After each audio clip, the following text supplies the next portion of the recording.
This is the Daily Market Comment by Rafi Boyadjian. I'm Maria Bashir-Davis. Thanks for joining us at XM.com. Wall Street experienced a seesaw session on Monday as traders had the first chance to respond to Friday's NFP report when the market was closed for the Easter break. The S&P 500 and NASDAQ both opened sharply in the red as fears of over-tightening by the Fed returned following the solid jobs gain in March, but it didn't take long for sentiment to switch again.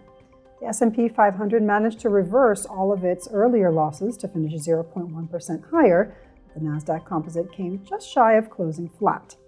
With the new earnings seasons slowly getting underway this week, investors seem to be once again adopting a glass-half-full outlook on the economy, in spite of the bond market continuing to flash red about recession risks.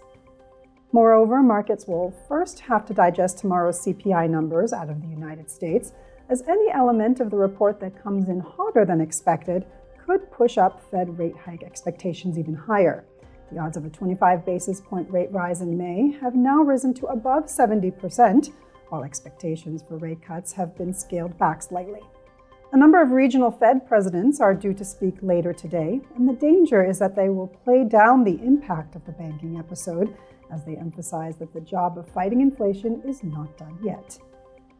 However, it's doubtful how much any fresh hawkish language can boost the US dollar, as even in the most hawkish scenario, the Fed could end up pausing before some other central banks, like the ECB and the Bank of England.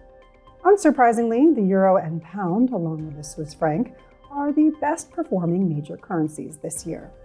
The greenback, though, does stand a better chance against other currencies like the yen and the Australian dollar. The central banks have been a lot more cautious during this global tightening cycle. The RBA has signaled it is willing to tolerate a slower path towards getting inflation back to target, while the Bank of Japan's new chief dampened expectations of any radical policy shift in his inaugural speech yesterday. Softer than expected CPI data out of China earlier today further underlined the view that central banks in Asia are either entering a pause or have no intention of beginning a tightening cycle. This was today's Daily Market Comment. Thanks for joining us at XM.com.